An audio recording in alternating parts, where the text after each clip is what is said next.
Share মাৰ্কেটত আবেলি 2 বজা আৰু 3 বজাত এটা মাৰ্কেটৰ মুভমেণ্ট বেলেগ ধৰণৰ এটা হৈ আহে। গতিকে আমি আগত দেখা পাইছোঁ যে এটা ৰেজিষ্টেন্ট আমি 130 আৰু এটা 120 এই দুটা ৰেজিষ্টেন্ট আমি ইতিমধ্যে পাইছোঁ। 2টা বজাত আমি 130 ৰেজিষ্টেন্ট পাইছোঁ আৰু এই ৰেজিষ্টেন্ট লাইন 130ত আমি মাৰ্কিং কৰিছোঁ। এইটো দুবাৰ তিনিবাৰ পাৰ কৰিবলৈ চেষ্টা কৰিব মাৰ্কেটে পাৰ কৰিব পৰা নাই আৰু পুনৰ ই তললৈ বিয়াৰিজ হৈ নামি আহিছে। ছেকেণ্ড টাইম পুনৰ ই তিনিবাৰ 120 লেভেলটো ক্ৰছ কৰাৰ কাৰণে চেষ্টা কৰিছে যদিও পাৰা নাই, কিন্তু এইবাৰ 3টা বজাত তাৰমানে এতিয়া চাওক ঘড়ী আপোনাৰ 2:59 হৈ আছে। 3 বজাৰ লগে লগে এই 120 ৰেজিষ্টেন্ট লেভেল ক্ৰছ কৰাৰ কাৰণে যথেষ্ট চেষ্টা কৰিব আৰু আমি এই লেভেল ক্ৰছ কৰাৰ লগে লগে আমি কি কৰিম, স্কেল্পিং ট্ৰেডিং কৰিম ইন্ট্ৰাডে অপশ্যনৰ। আমি অপশ্যন চাৰ্ট খুলি লৈছোঁ, এয়া ক্ৰছ কৰিছে, আমি ট্ৰেড ল'বই লাগে, লৈছোঁ আৰু এই ট্ৰেডটো লোৱাৰ লগে লগে এতিয়া আমি অবজাৰ্ভ কৰিম যে মাৰ্কেটৰ মুভমেণ্ট কি। মাৰ্কেট যেতিয়ালৈকে ডাউন হৈ এয়া চাওক হালধীয়া লাইনডাল কি হৈছে, আগৰ প্ৰিভিয়াছ যিটো ৰেজিষ্টেন্ট আছিল সেই ৰেজিষ্টেন্টটো আমি ড্ৰ কৰি থৈছোঁ, লেভেল মাৰ্কিং কৰিছোঁ। এতিয়া আমি 120ৰ লেভেল পাৰ কৰিছে, গতিকে আমি ট্ৰেড লৈছোঁ আৰু আমি আমি নেক্সট কেণ্ডেল ৰেড লাইনৰ তলত কেণ্ডেল নামি নহা পৰ্যন্ত আমি ট্ৰেড এক্সিট নকৰোঁ। চাওক এতিয়া ধুনীয়াকৈ ওপৰৰ পিনে যোৱাৰ এটা চেষ্টা কৰিছে। মই কৈছোঁ যে এই লেভেলটো 120 লেভেলটো আমাৰ 3বাৰ ক্ৰছ কৰিবলৈ চেষ্টা কৰিছিল যদিও মাৰ্কেটে পাৰা নাছিল, কিন্তু 3 বজাত বিশেষ এটা ৰল লয় মাৰ্কেটে আৰু এই 3 বজাৰ ৰলটোক আমি অবজাৰ্ভ কৰি কি কৰিব লাগে, আমি ট্ৰেডটো ল'ব লাগে যে বিয়াৰিছ ট্ৰেড ল'ম নে আমি বুলিছ ট্ৰেড ল'ম। গতিকে আমি এতিয়া দেখা পাইছোঁ যে এইটো বিয়াৰিছ নহয় বুলিছ হৈ আহিছে, গতিকে আমি বুলিছ ট্ৰেড লোৱাৰ কাৰণে আমি কি কৰিম, ট্ৰেড ল'ম। গতিকে আমি কল ছাইডত ট্ৰেডটো ল'লোঁ, আমাৰ লেভেল ক্ৰছ কৰাৰ লগে কল ছাইডত আমি ট্ৰেড লৈছোঁ। এতিয়া আমি অবজাৰ্ভ কৰি থাকিম যে কেণ্ডেল এই 120 লেভেলটো পাৰ হৈ তলৰ পিনে নহা পৰ্যন্ত আমি ট্ৰেড এক্সিট নকৰোঁ। গতিকে আমি দেখা পাইছোঁ যদিও ৰেড কেণ্ডেল গঠন কৰিছে, কিন্তু আমি চাই থাকিম যে আমাৰ 120 লেভেল লাইনৰ তলত আহে নে নাহে। যদি তলত আহি প্ৰিভিয়াছ গ্ৰীণ কেণ্ডেলক পাৰ হৈ তলৰ ফালে আহে, লগে লগে আমি কি কৰিম, ট্ৰেড এক্সিট কৰিম। কাৰণ এইটো হৈছে স্কেল্পিং ৰুল। আমি ইন্ট্ৰাডে অপশ্যন ট্ৰেডিঙৰ আমি স্কেল্পিং ৰুল ফ'ল' কৰিব লাগিলে আমি লোকচান অলপ লৈ হ'লেও প্ৰিভিয়াছ গ্ৰীণ কেণ্ডেলৰ তলত অহাৰ লগে লগে আমি কুইক এক্সিট কৰি দিম। কাৰণ এইটো হৈছে আমি প্ৰফিট কৰোঁ বা নকৰোঁ কথা নাই, কিন্তু লছ আমি বহুত সীমিতভাৱে ৰাখিব লাগিব। এতিয়া চাওক আমাৰ ৰেড লাইনত কি কৰিছে, ছাষ্টেইন কৰিছে। আমাৰ 120 লেভেল লাইনত কি কৰিছে, ৰেড কেণ্ডেল হ'লেও ই ছাষ্টেইন কৰিছে, ধুনীয়াকৈ ৰৈছে। গতিকে আমি নিশ্চিত যে মাৰ্কেট ওপৰৰ ফালে যাবই যাব আৰু ই 130ৰ যিটো আমি লেভেল মাৰ্কিং কৰিছোঁ সেই 130 লেভেল টাচ কৰিব। চাওক ৰেড লাইন টাচ কৰিছে, নামি আহি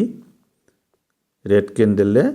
আমাৰ 120 লেভেল টাচ কৰিছে, পুনৰ নামি আহি কিন্তু আমি অবজাৰ্ভ কৰিম যে ই তলত আহে নেকি। যদি আহে তেনেহ'লে আমি কুইক এক্সিট কৰিম ট্ৰেড। আমি তীক্ষ্ণ নজৰ ৰাখিব লাগিব আৰু এই যে নেক্সট লেভেল আমাৰ কাৰ্চৰ দ্বাৰা আমি দেখিছোঁ ন, এই নেক্সট লেভেলটো পাৰ হ'লে আমি নতুনকৈ আৰু কোৱান্টিটি যোগ কৰিব পাৰে। এতিয়া আমি এক্সিট কৰাৰ কাৰণেও ৰেডি হৈ থাকিব লাগে। চাওক যদিও বিয়াৰিছ হৈ আছিল, ইমিডিয়েট গ্ৰীণ কেণ্ডেল ফৰ্ম কৰিছে, তাৰমানে বায়াৰ্ছৰ পূৰা শক্তিশালী দপদপনি চলি আছে। গতিকে আমি নিশ্চিত আমি এক্সিট কৰাৰ কোনো প্ৰয়োজন নাই আমাৰ 120 লেভেল টাচ কৰিছে যদি ই তলত নামি অহা নাই বিয়াৰিছৰ পুৰা জোৰ আছে বুলিছৰ পুৰা জোৰ আছে আমাৰ বায়াৰ্ছৰ পুৰা জোৰ আছে গতিকে আমি নিশ্চিত চাওক চাৰিডাল কেণ্ডেল গঠন কৰাৰ পিছতো আমাৰ 120 লেভেল ক্ৰছ কৰি তলৰ ফালে আহিব পৰা নাই গতিকে আমি নিশ্চিত 130 লেভেল পাব আমি 100% খাটাং 130 লেভেল পাৰ কৰক বা নকৰক কিন্তু 130 লেভেল ই টাচ কৰিব কাৰণ 3 বজাৰ যিটো ষ্ট্ৰেটেজি 3 বজাৰ আৰু 2 বজাৰ যিটো মাৰ্কেট মুভমেণ্ট মাৰ্কেটৰ যিটো আমাৰ ষ্ট্ৰেটেজি ইন্ট্ৰাডে এইটো আমি ফলো কৰিব লাগিলে এইটো আমি অলপমান কনফাৰ্ম হৈ থাকিব লাগিব যে ই যিটো মুভমেণ্ট লয় সেইফালে বিয়াৰিছ হলে বিয়াৰিছ বুলিছ হলে বুলিছ মুভমেণ্ট ল'ব গতিকে আমি দেখা পাইছোঁ ধুনীয়াকৈ সেলাৰে মাৰ্কেট ডাউনৰ ফালে আনাৰ কাৰণে যথেষ্ট চেষ্টা কৰিছে কিন্তু বায়াৰ্ছৰ শক্তিশালী বল প্ৰয়োগৰ ফলত তলৰ পিনে মাৰ্কেট আহিব পৰা নাই বা আনিব পৰা নাই সেলাৰ্ছে গতিকে নিৰ্ঘাত এই শেষ মুহূৰ্তত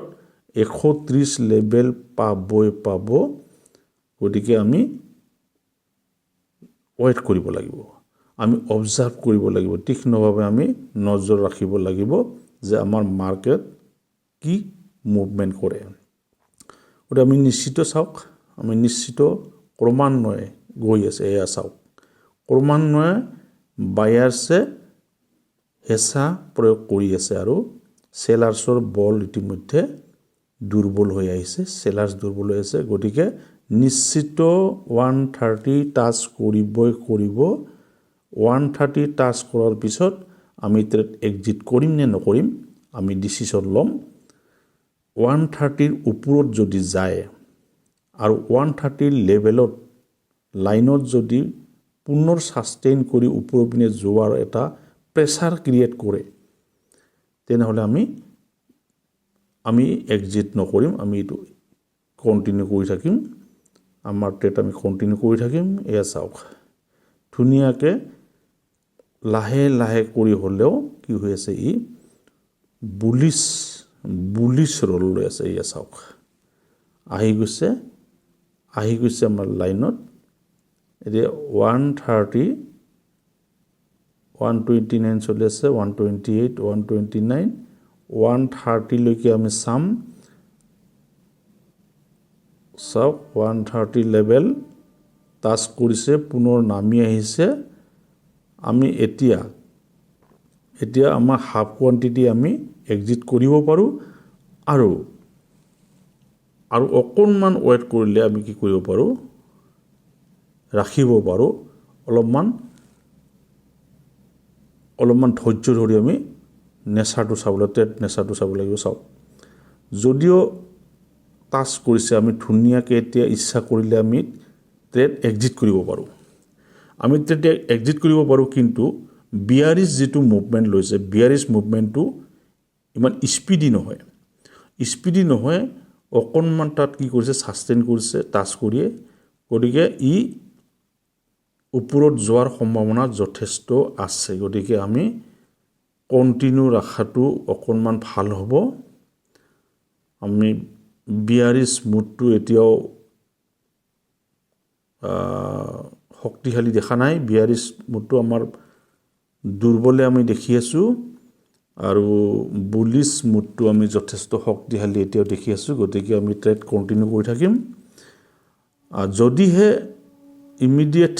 তলৰ ফালে আহে তেনেহলে আমি কুইক এক্সিট কৰিম অলপ প্ৰফিট লৈ আমি কুইক এক্সিট কৰিম ট্ৰেড এয়া চাওক বুলিছ মুড এতিয়াও কন্টিনিউ হৈ আছে আমাৰ বায়াৰ্ছৰ পৰা যায় এটা চাওক ধুনীয়াকৈ ওপৰৰ ফালে যোৱাৰ এটা প্ৰস্তুতি লৈছে আৰু যদিহে 130 লেভেল পাৰ হৈ যায় তেনেহলে আমি ট্ৰেড কন্টিনিউ কৰি থাকিম এক্সিট কৰি ভয় খোৱাৰ কোনো দৰকাৰ নাই ধুনীয়াকৈ বায়াৰ্ছে বল প্ৰয়োগ কৰি আছে বিয়াৰিজ ক্ৰমান্বয়ে দুৰ্বল হৈ আহি আছে মানে সেলাৰ্ছ দুৰ্বল হৈ আছে সেলাৰ্ছে 130 লেভেল ক্ৰছ কৰিব দিব খোজা নাই যদিও বায়াৰ্ছে প্ৰবল হেঁচা দি ইতিমধ্যে ক্ৰছ কৰিছে চাওক এতিয়া 130 ক্ৰছ কৰিছে ধুনীয়াকৈ 130 ক্ৰছ কৰিছে এয়া চাওক 130 ক্ৰছ কৰিছে যদিহে 130 ক্ৰছ কৰি সাষ্টেইন কৰে তেনেহ'লে ই আৰু ওপৰত যোৱাৰ সম্ভাৱনা আছে গতিকে ধুনীয়াকৈ আমি ট্ৰেড কণ্টিনিউ কৰি এতিয়া ওপৰত গৈছে চাওক কিমান স্পীডত ক্ৰছ কৰি যোৱাৰ লগে লগে কিমান স্পীডত বুলিছ মুড লৈছে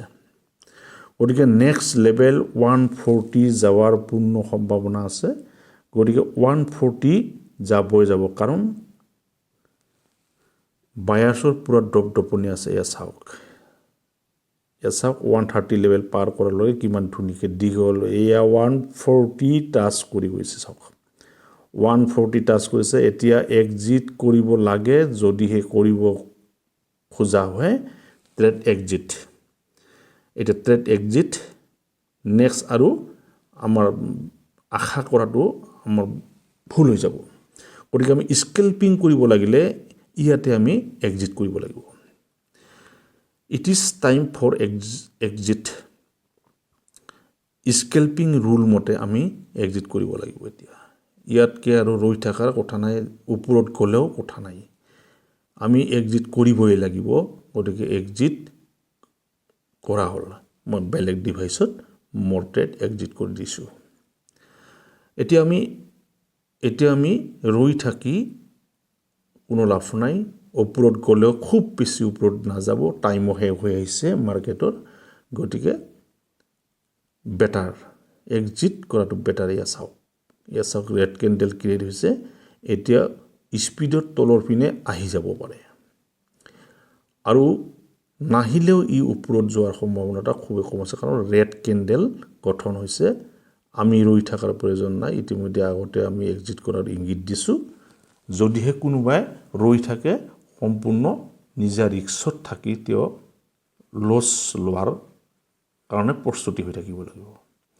গতিকে এতিয়া লছ লোৱাৰ কোনো প্ৰয়োজন নাই আমাৰ ইতিমধ্যে 20 পইণ্ট আহি গৈছে হাতত গতিকে 20 পইণ্ট ওৱান ডে ট্ৰেডিঙত সাফিচিয়েণ্ট গতিকে এইটো হৈছে অপশ্যন ট্ৰেডিঙৰ ইণ্ট্ৰাডে ট্ৰেডিং আৰু ইণ্ট্ৰাডে ট্ৰেডিঙৰ যিটো আবেলি 2 বজা আৰু 3 বজাৰ যিটো ইণ্ট্ৰাডে ষ্ট্ৰেটেজি এইমতে আমি মাৰ্কেট মুভমেণ্ট ষ্টাডি কৰি মাৰ্কেট যিফালে যায় সেইটো ফালে আমি এটা সুন্দৰ ট্ৰেড ল'ব পাৰোঁ 2 বজা আৰু 3 বজাৰ মাৰ্কেট মুভমেণ্ট চাই এতিয়া চাওক মই আপোনাক কৈছোঁ যে আমাৰ 140 টাচ কৰাৰ পিছত ই ওপৰত যাব পাৰে নাযাব পাৰে এতিয়া ৰেড কেণ্ডেল গঠন হৈ আছে গতিকে ৰৈ থকাৰ কোনো প্ৰয়োজন নাই ডাঙৰ কেণ্ডেল এডাল গঠন কৰাৰ পিছত ই এটা লেভেল নিৰ্দিষ্ট লেভেল ৰাউণ্ড ফিগাৰ 140 লেভেল ই টাচ কৰিছে গতিকে সাফিচিয়েণ্ট 20 পইণ্ট ধুনীয়া পইণ্ট এটা লৈ আমি ট্ৰেড এক্সিট কৰি প্ৰফিট ল'ব লাগে এই 3 বজাৰ ষ্ট্ৰেটেজি অত্যন্ত কম সময়ৰ ভিতৰতে আমি স্কেলপিং ট্ৰেড কৰিব লাগে আৰু ধুনীয়াকৈ প্ৰফিট ল'ব লাগে এনেদৰে যদি আমি খুব সূক্ষ্মভাৱে ষ্টাডি কৰি আমি সময়ৰ যিটো মাৰ্কেট মুভমেণ্ট এইটো যদি আমি ষ্টাডি কৰি লওঁ কেইদিনমান আমি ষ্টাডি কৰিলে আমি গম পাই যাম যে ৰাতিপুৱা 10 বজাৰ পিছত যিটো মুভমেণ্ট লয় 11 বজালৈকে সুন্দৰকৈ ট্ৰেড কৰাৰ এটা ৰাস্তা থাকে তেতিয়া ওৱান সাইড মুভমেণ্ট হৈ থাকে নেক্সট দুপৰীয়া সময়ত কোনো মুভমেণ্ট নাথাকে মাৰ্কেটৰ আৰু 2 বজাত আবেলি এটা প্ৰেছাৰ আহে 2 বজাত আবেলি এটা মাৰ্কেট মুভমেণ্ট কৰাৰ এটা সম্ভাৱনা থাকে নেক্সট 3 বজাত গতিকে আজি আমি 3 বজাৰ অপশ্যন ট্ৰেডিঙৰ ইন্ট্ৰাডেৰ আমি ট্ৰেডিং এটা ললোঁ খুব ধুনীয়াকৈ এক্সিকিউট কৰা হ'ল আৰু ইতিমধ্যে আমি প্ৰফিট এয়াৰ কৰিছোঁ থ্যাংক ইউ গাইজ